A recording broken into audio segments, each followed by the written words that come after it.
Olá, meu nome é Dora Kramer e hoje eu estou aqui com os meus amigos Pedro Paulo Magalhães e Márcio Fortes. Cadê o Marcelo Madureira? Marcelo Madureira, avô, está na Holanda, exercitando as suas funções de avô. Ele volta daqui, gente, quando é que volta, Madureira? Daqui a 2 semanas. 2 semanas, tá. Então daqui a 2 semanas. Daqui a pouco ele está aí. Por enquanto a gente vai carregando esse pianinho aqui, que é o nosso Não É Bem Assim, que hoje a gente vai falar sobre os militares. Olha só, quem diria que os militares, justamente os militares, a quem o Bolsonaro, Jair Bolsonaro, ex-presidente, recorreu para fazer um governo que ele imaginava que daria a sustentação dos militares, daria força a ele, e agora nessa encalacrada jurídica em que o Bolsonaro está metido, são justamente os militares que estão produzindo situações mais complicadas, mais sérias para ele, desde aquele que era o ordenança, como é que chama? Não é ordenança, é ajudante de ordens. Ajudante de ordens. Ordenança é uma linguagem militar, né? O ajudante de ordens, o Mauro Cid, que fez aquela delação premiada, que, aliás, vai voltar, né? Vai voltar a depor agora, já está marcado para o dia 11, novo depoimento.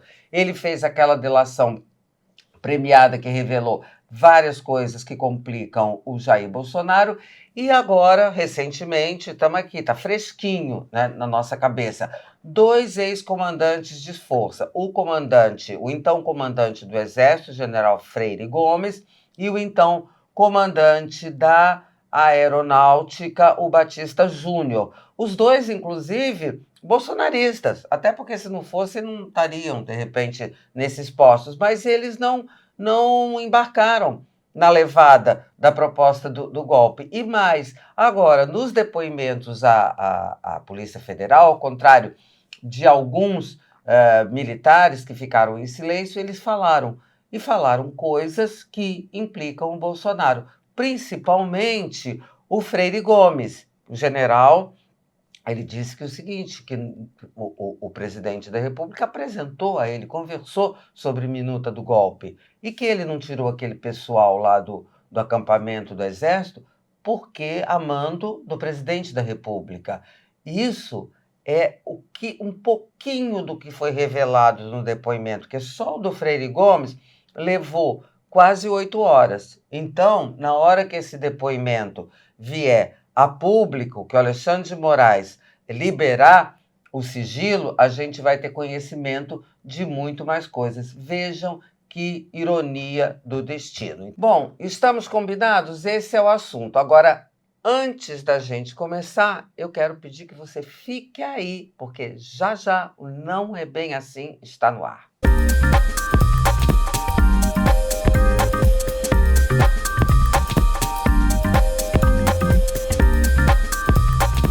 Lá, olha só, vamos começar por onde? Vamos começar pelo começo, que é sempre um jeito melhor, né? Por que os militares, eu vou jogar aqui, vou começar a jogar, vocês abordam do jeito que vocês quiserem. Por que são os militares, que justamente eles, que colocam o Bolsonaro na situação mais difícil? Vai lá, quem é que vai? Vai, Márcio, vamos lá. Tá bom, não, em primeiro lugar, porque a formação militar tem uma série de valores e princípios. Quer dizer, quem entra na escola militar acostuma-se a uma disciplina absoluta. Horários e conversas e tudo. As escolas militares são internatos. As pessoas vão se moldando, criando uma comunidade disciplinada. E, portanto, eles aprendem, entre outras coisas, que não se pode mentir. Não pode mentir na escola militar. A cola nas provas é punida com a expulsão e não com a nota baixa. É uma coisa importantíssima dizer que o formalismo é meticuloso e, portanto, quando não há mentira, você convoca um general para depor, ele vai só falar a verdade por definição, diferente dos outros que inventam narrativas. Em vez de contar fatos, ilustram os seus depoimentos com narrativas, histórias fantasiosas, que pode ser quem sabe e tal. Nada disso. É pão, queijo, sim ou não. São as respostas de um bom militar. E aí vem a primeira contradição, né? Que o Bolsonaro é a antítese disso. Vamos combinar que acho que a como história militar. dele como militar, ele não tem nem um pouco essa característica, né? Ao contrário, a história dele como militar é de revoltoso, é de insurreição, de indisciplinado, né? Por isso que ele acabou sendo punido, pode até não ter sido expulso, mas ele foi isso que determinou o encerramento da carreira dele militar, dele sair da caserna, né? Então, eu acho que essa contradição foi colocada agora, né? Você tinha lá alguns militares que estavam apoiando a ele, né? A gente acho que tem a outra questão que até o próprio Heleno fala naquela reunião, que virar a mesa tinha que ser antes da eleição, né? Depois da eleição não vira a mesa, e eles tentaram exatamente virar a mesa depois da eleição, né? É porque não deu também para virar antes, né, Pedro Paulo? Porque... Não deu, não fizeram, não tinham o apoio e achavam que iam ter depois. Quer dizer, é uma ilusão, é uma revolta por revolta, sem uma consequência, né? Sem olhar para a realidade, sem realmente prestar atenção no que está acontecendo. Vai mais no desejo, vai mais na revolta de ter perdido a eleição, de qualquer outra coisa. Observo também, além do que você está dizendo, que na minha leitura, o Bolsonaro, apesar de ex-militar, continuou não entendendo os militares. Quer dizer, ele virou comandante supremo das Forças Armadas e entendeu errado qual seria a reação dos militares que faziam parte do governo dele. Como ele entendeu, na sua opinião? Porque ele achou que os militares estavam exercendo funções políticas ao longo de todo o mandato dele. Ele tinha o general Braga Neto numa função política pura, foi chefe da Casa Civil, não da Casa Militar. E aí se entendeu mal com o Congresso, porque, enfim, nomeou um outro general para ser interlocução com o Congresso, ele se lembra, o general Luiz Eduardo Ramos, e etc. E depois foi prisioneiro do mundo político quando colocou o senador Ciro Gomes de chefe da Casa Civil. Já no final. Quer dizer, ele não compreendeu... Ciro Nogueira. Ciro Nogueira. O Ciro Gomes me mataria, mas enfim. O Ciro Nogueira, que ele não compreendeu a relação do mundo político com a hierarquia militar. Entendeu que você, como político, pode comandar e o exército obedece. Não é assim, porque os militares não são políticos, não exercem as funções civis na condição de políticos, mas na condição de homens públicos, dedicados a questões práticas, etc. Você pode chamar um general, evidentemente, para fazer uma função civil, dentro das regras de limitação das suas carreiras. Ele vai fazer isso não porque queira ser um político, mas porque quer entregar o seu conhecimento, a sua experiência para alguma tarefa. Isso pode, não tem problema nenhum. Mas não pode dar a eles função política, porque eles não foram preparados para isso. Fala.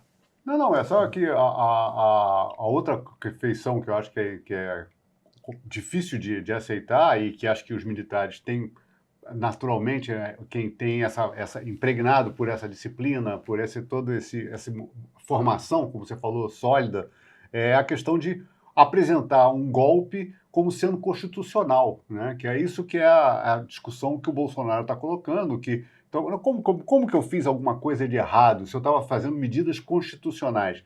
Ora, as medidas constitucionais não é só porque está escrito na Constituição que você usar uma medida está sendo constitucional. Você pode usar uma medida que está levantada como uma possibilidade dentro da Constituição e usá-la não constitucionalmente. Quer dizer, os motivos que estão te levando a fazer isso não justificam os meios, as causas que você está alegando, qual é a questão emergente que faz você decretar um estado de sítio, sem a sua vontade de dar o golpe. Qual é o outro motivo? Então, isso não tem nada de constitucional, quer dizer, é uma retórica, né? Uma narrativa, como você disse, em vez de fatos, narrativa, que o Bolsonaro virou especialista. Né? Ele virou especialista em narrativa, ele ficou o governo todo fazendo narrativas, naquele cercadinho, em todo quanto é lugar, quer dizer, virou um modus faciente, uma maneira de ser, a maneira de produzir fatos. Então, não é surpresa que alguns desses militares bem formados, por mais que pudessem concordar até com a posição política dele, de direita ou o que fosse, mas não podiam concordar com o método, né, com o que ele queria fazer isso perdurar. Não, teve uma eleição e a eleição vale. E a opinião pública sempre se lembrou do chamado golpe de 64, ou a Revolução de 64, tá certo? Não é golpe, não é a Revolução. São narrativas. Mas, enfim, não é que é justificável no entender de uma parcela da população, porque o golpe de 64 foi amparado pela Marcha da Família, com Deus pela Propriedade, pelo João Goulart ter feito um discurso na Associação dos Sargentos. Governadores o empresariado, nações estrangeiras. Veículos de comunicação. O embaixador Lincoln Gordon, que era embaixador dos americanos, uma opção de coisa. Mas, apesar de todo esse apoio da opinião pública, o golpe continuou sendo golpe. Quer dizer, o presidente da República, constitucionalmente empossado, foi deposto. Foi derrubado. Isso é um golpe. Acabou. O golpe é justificado, porque isso, porque aquilo, não interessa se foi justificado ou não, se foi amparado ou não, se foi alardeado como bom ou não. Foi um golpe. Acabou. Então, você não pode imaginar que instrumentos extra-políticos, ou mesmo de opinião pública, de comunicação e tal, possam ser amparo legal para uma ilegalidade dessa natureza. É a diferença que se faz entre o impeachment da Dilma e o golpe que o PT tenta alegar. Mesma coisa. Do outro lado, a mesma coisa. No caso do impeachment da Dilma, é uma medida legal, não é um golpe, porque está previsto, foi baseado em fatos, baseado em crimes de responsabilidade, quer dizer, tem todo um arcabouço jurídico, né, que justifica. Você pode julgar, pode discutir, seria motivo suficiente se fosse uma outra condição política, isso não aconteceria. Lógico, o impeachment é um ato político, ele é uma decisão política em cima de causas reais, né, que podem ser julgadas ou não. Gente, né? Vocês já viram um golpe corroborado, sendo presidido pelo Supremo Tribunal Federal? Isso não existe. No caso, eu nunca foi. vi, no caso foi. Certo? O impeachment Então, da Dilma não foi um golpe de jeito nenhum, mas o PT fica falando isso porque não tem mais o que fazer em relação ao assunto, que é justificar o desastre que foi o governo Dilma. Mas vamos voltar aqui para o negócio do Bolsonaro, os militares e essa encalacrada em que parece que se entrou aí, gente, por isso que eu trago os militares como os responsáveis pela mais séria acusação, porque enquanto está na política, você é acusado, sempre pode alegar que é a perseguição política, não é? Como é que o Bolsonaro vai alegar que o general, que o brigadeiro, que vão lá depor, está perseguindo politicamente a ele? Não, né? Não estão perseguindo politicamente, nem A, nem B, nem defendendo. Mas já estão sofrendo dentro das Forças Armadas. Isso é outra questão, porque as Forças Armadas têm essa tradição que vem lá do século XX inteiro, que os militares eram preponderantes na vida dos vários países. Eu cito sempre como exemplo, que acabou a Segunda Guerra Mundial, o maior líder da França foi o general Charles de Gaulle. O maior líder americano foi o general Eisenhower, que foi presidente da República dos Estados Unidos. Então os militares entraram na política por vir de uma decorrência de fatos históricos, inclusive no Brasil, que participou discretamente, mas participou sim da Segunda Guerra Mundial, com soldados, com armas, com navios e com mortes de brasileiros. Ele, enfim, valorizou a função militar. O Marechal Cordeiro de Farias, décadas depois do fim da Segunda Guerra Mundial, ainda era personagem de solenidades no Brasil por conta disso. Tivemos presidente, Eurico Gaspar Dutra, militar. O Dutra, o Lott foi candidato a presidente da República, o general Lott. Então não é uma invenção. Só que o período de 20 anos, entre 64 e 85, em que os militares eram os comandantes do país, fez perdurar essa liderança militar. Porque os americanos não pensam mais nisso. O Eisenhower ficou na história. O Macron não tem nada a ver com de Gaulle. E por aí afora pelo mundo. Mas no Brasil permanece um pouco, porque o governo militar acabou ontem, só há 30 anos, entendeu? Que são períodos muito curtos na história. E pegam novas gerações, que passam a ser comandantes do país, que não retêm a memória desses fatos de forma coerente, exceto os militares. Por quê? Porque as escolas militares ainda têm currículos que falam dos feitos militares como sendo muito bons para a política brasileira. Quer dizer, né, coisas, enfim, que se aprende nas escolas, aquilo carimba, né, gruda, tatua na formação, que o desenvolvimento brasileiro da década de 70 foi devido aos militares. Pois é, por mas exemplo, dos malefícios porque desses aqui foi construída a ponte Rio-Niterói. Não foram os militares que construíram a ponte Rio-Niterói, foi a economia brasileira. As suas lideranças, as suas coisas. A ponte Rio-Niterói é uma reivindicação de décadas, que foi afinal consolidada e é uma bela obra pública, mas não passa de uma obra pública financiada, cara, difícil de construir, etc, etc. Mas não é porque os militares foram os governantes do país que a ponte existe. Mas na cabeça deles é. Se não fossem os militares no governo, não haveria a ponte Rio-Niterói. Estou dando um exemplo meio e idiota. e aí temos o outro lado, não, a ponte Rio-Niterói simbolizando Um exemplo, aquelas obras, Brasil Grande e tal. Agora, o Milagre. malefício, porque você pode ter uma economia fantástica no governo Médici, o mais cruel, eu nem sei se o mais, mas crudelíssimo da ditadura, a economia estava bombando, mas e daí? Se você não tem liberdade, se você não tem democracia, se você tem pessoas presas, mortas pelo regime, e se isso, como aconteceu aqui no Brasil, não sei se vocês concordam, traz um efeito maléfico para a nossa política que perdura até hoje, né?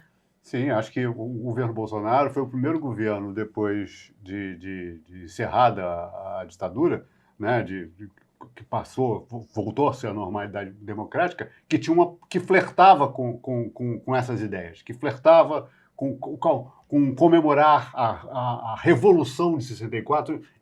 Ninguém comemora golpe, né? Mas o governo Bolsonaro fez questão de fazer comemorações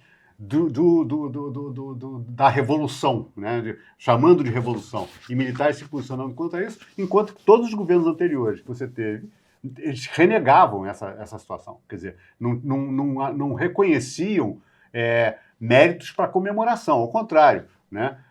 Que seria um período negro, seria um período a ser nem fazia tão explícito, né? Deixava para lá. Deixava para lá. Para não também acirrar. Mas voltou assim. Pois é, então, quer dizer, como é complexo e difícil você dar e exercer um golpe que gerou o governo militar de mais de 20 anos, quais foram os dois momentos mais marcantes, na minha leitura, desse período.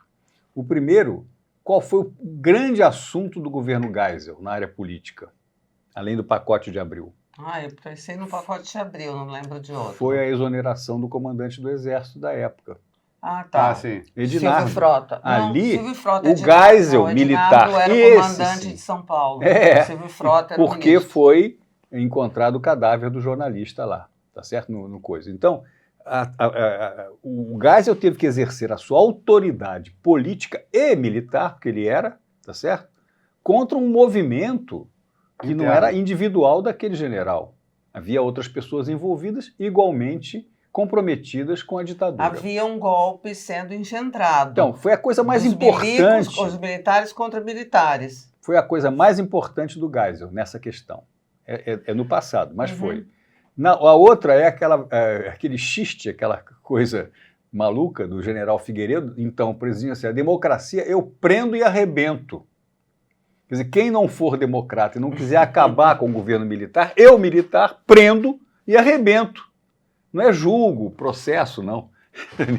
Ele falou isso mais ou menos sem pensar. Mas eu acho que isso mostra a diferença grande que a gente tem em relação ao momento atual. Para mim é muito claro. Primeiro, que toda essa questão do golpe que está sendo investigado tomou um impulso enorme por vias completamente tortas, na minha visão, e que demonstram a fragilidade do Bolsonaro nesse aspecto, muito claramente. O Mauro Cid, ajudante de ordem dele, procede um cartão de vacina falsificado para ele com a sua família poder entrar nos Estados Unidos, porque poderia ter problemas. Então, dizer que não pediu, não existe isso, ele precisava daquilo, como hoje já se fala que ele levou dinheiro para poder ficar um mês, já tem uma opção de outras histórias. A investigação já está terminando com tudo indicando que vai haver indiciamento de ambos. Exatamente. Então, o Mauro Cid vai para uma questão de delação premiada por dois motivos. Primeiro, porque foi pego e foi preso por causa disso, porque era um motivo para prendê-lo, né? E isso gera, então, a condição para que ele faça a delação, né? O envolvimento do pai dele nas tramóias das joias, né? Que botou ele numa situação difícil, né? O pai militar também, de alta patente, e que colaborou na história do relógio, de não sei o quê, daquela traficância de joias que eles fizeram para poder gerar recursos. A partir disso, ele resolve fazer a delação premiada. A delação premiada dele é para salvar a pele dele e do pai. É uma coisa que ficou muito clara na época. Esse detalhe, por uma medida do Bolsonaro, porque ele resolveu que não quer se vacinar, porque resolveu coisas completamente fúteis e sem sentido, anti-ciência, aquela besteirada toda que ele fez anteriormente, leva ele para uma situação de impasse dessa ordem, que o Mauro Cid resolve contar todas as trapalhadas, porque são trapalhadas na realidade, que acontecem, e aí isso vai para a hora da verdade. Com os militares que estavam empossados, o da Marinha endossa e os outros dois, não, peraí, nisso, aí não dá. Quer dizer, você vê a diferença dos embates que estavam contando, os embates da ditadura, em que eram da força contra a própria força. Que tinha gente que queria mais endurecimento dentro da própria caserna, e então o Geisel aparece como um apaziguador, o que criou a distensão, né? Vamos entregar de volta a rapadura aos poucos, né? Quer dizer, vamos entregar o poder de volta. Quer dizer, então o nível de discussão é de outra ordem, completamente diferente. Quer dizer, você tinha um ditador que era menos radical do que a sua caserna. É o caso do atentado do Rio Centro. Exatamente. É o momento mais importante da redemocratização pós-João Figueiredo, foi o atentado do Rio Centro. Ou seja, as questões militares, olha só, de militares da política, elas também têm dimensões diferentes. A gente não avaliza nenhuma delas. Mas o que está sendo contado aqui, relatado e posto é o contraponto das dimensões. Tem questões que têm uma amplitude, uma dimensão política e mais consistente, e tem outra discussão, outro cenário que beira o trivial. Exatamente. E que vão caindo numa coisa, porque da delação premiada do Mauro Cid, joias e cartão de vacina, puxa-se o fio do golpe. Exatamente. Né? Isso, sem demérito para os militares ao longo das décadas, que foram excepcionais funcionários de alto coturno do poder público. Quer dizer, foram ministros, presidentes, isso, aquilo. Enormes contribuições, não é por serem militares, é porque eram patriotas e competentes. Como qualquer civil pode ser. Não precisa ser militar para isso. Mas como havia o governo militar, os militares se conhecem a si próprios, conhecem as hierarquias e tal. Tinha uma história lá no tempo do Médici, qualquer. Quem vai ser o próximo presidente da República? Leia no almanaque do Exército. Entendendo? Tem lá as hierarquias todas certinhas. Quem não conhece, o pessoal não sabe mais o que é isso, né? Almanaque do Exército, no meu tempo todo mundo sabia. A gente sabia tudo. O Exército publica lá internamente o nome de todos os seus oficiais com as várias funções que exerceu, as várias notas que tirou, os vários cursos que fez e tal e coisa, vai compondo que é uma coisa muito inteligente. A progressão da carreira. A progressão da carreira é meramente por mérito e não mais por antiguidade. Essa aqui é a diferença, quer dizer, todo cadete se vira tenente, mas nem todo tenente vira capitão, nem todo capitão vira major. Agora, vai afinando, são só 24 generais de exército. Mas na época da ditadura militar, o Márcio estava falando de como era o funcionamento da hierarquia, né? Tá ótimo para pontuar a disciplina, a obediência e tal. E até a competência em certos casos, em muitos casos. Quando a gente vai leia o almanaque militar, não é assim que deve se escolher um presidente, né? É através de eleição. Mas só numa ditadura. Só numa ditadura. Acontece que os políticos civis também, no momento, não estão dando bons exemplos nessa questão, tá certo? Quer dizer, o sistema eleitoral brasileiro foi vulnerado por uma série de fatos. Um deles é o financiamento público de campanhas, que faz com que os atuais membros de mandatos praticamente possam se considerar perenizados nos seus mandatos,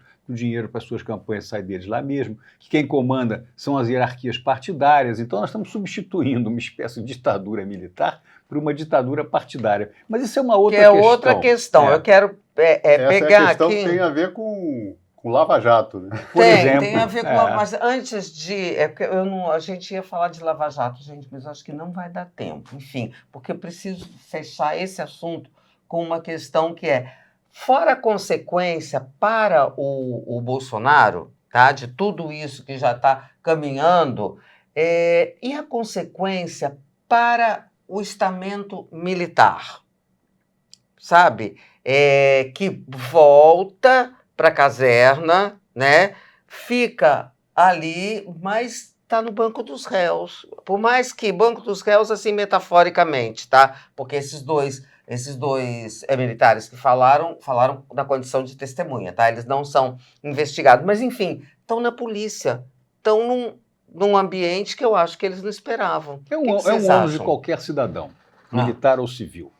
você pode ser sempre convocado para ser testemunha de alguma Isso coisa na da qual você tenha normalidade, mas não participado. foi assim que os militares Nós foram estamos vistos e agora- tratados. É verdade, mas agora nós estamos tentando, mais uma vez, que a vida pública seja normalizada, que não haja invasões das casas legislativas no dia 8 de janeiro, que não haja aquela suposta concentração de pessoas para gerar o amparo popular para o golpe que aconteceu, quer dizer, a tentativa, né?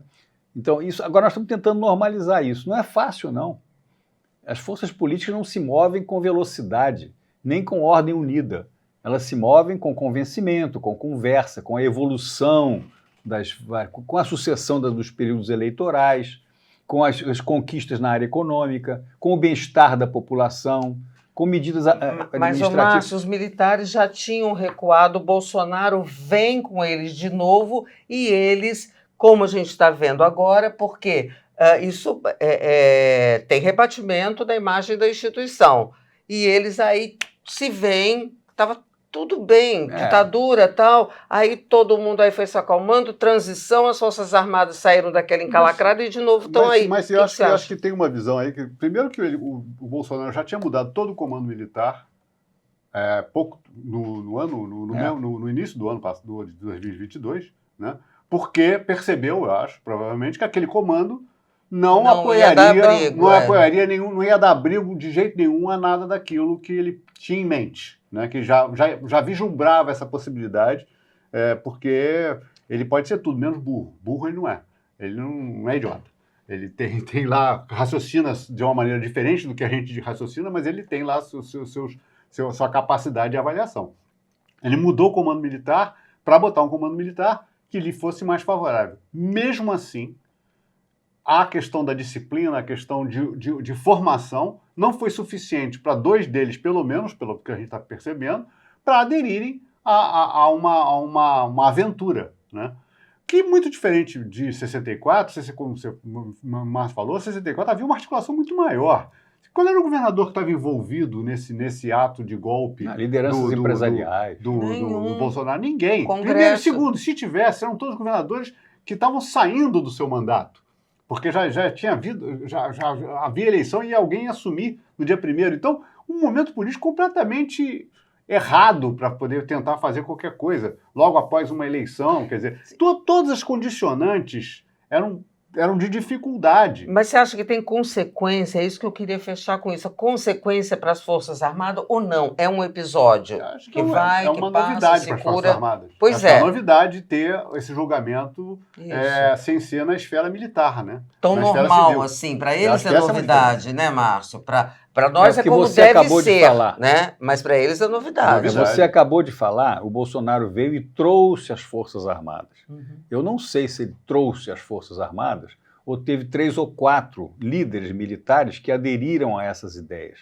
As Forças Armadas, inclusive o ministro José Múcio, atual ministro da Defesa, tem repetido isso, as Forças Armadas não vieram com Bolsonaro. Não vieram, eu estou falando da imagem delas, Tá porque bom. 2 ou 3 e coisa de alta patente fazem uma imagem. Mas não estão em público defendendo ideias. Não foram à manifestação da Avenida Paulista da semana passada. Não Nem havia. passaram Lá tinha perto. todo mundo, menos militar. Então você acha que não há consequência, é isso? Acho que não há consequência Não. militar. Militar, é isso que eu estou Acho que perguntando. não. Para a instituição, isso será um episódio. Será um episódio purificador, eventualmente, de futuros comportamentos. Melhora, então? Quer dizer, Ah, é o sim. didático? Foi Acho didático? que sim, acho que sim. É? Você acha, Eu também acho concorda? que sim. Acho que sim. Acho que quebra uma história de só se julgar isso militarmente e passa a ser julgado pela sociedade civil de alguma forma, não só pela sociedade, mas pela justiça. O Né? próprio presidente do Tribunal Militar, Josélio, esqueço o nome dele todo, ele vem a público defender que seja feito como está sendo feito, Exatamente. né? Pelo Supremo Tribunal Federal, porque não são crimes militares. São crimes de militares. De militares. Muito boa É definição. isso, É. não é? E mais uma coisa, já que você falou do Superior Tribunal Militar, a sucessora do atual presidente será uma mulher. Ah, é? Não sabia. Pela primeira vez na história. Olha entendeu? só, É uma coisa engraçada. nesses tempos. Você pode dizer que é engraçado. quê? É um sinal. É uma general? Eu não É sei, uma quê? eu não Ah. sei, não sei Ah, se ela interessante. tem origem militar. Pode ser que tenha. Eu acho que ela é advogada. Mas ela foi escolhida pelos seus pares como sendo para o futuro presidente do Superior Tribunal Militar. Olha só, e com essa novidade trazida pelo Márcio Fortes, a gente fica por aqui, porque vocês sabem, né? O Nando, que na semana passada estava em Paraty, já está aqui, mandando a gente encerrar esse papo tão gostoso. Olha só, semana que vem ficamos devendo a Lava Jato, né? Ficamos, Pois é, não deu tempo, porque esse assunto de militar é muito longo, tem muitos aspectos. E olha que a gente não falou ainda metade do que a gente discutiu, do que a gente conversou fora do ar antes da gravação. Um dia a gente vai pedir para o Nando gravar antes, né? Esse making off, mas só um dia, quando a gente estiver seguro que a gente não vai dar vexame, tá? Com isso, ficamos por aqui. Sabe que a gente esqueceu, porque o Marcelo não estava aqui? De pedir o seu like, de pedir a sua inscrição, de pedir o seu compartilhamento para que nosso programa Não É Bem Assim bombe nas redes. Beijo, até semana que vem.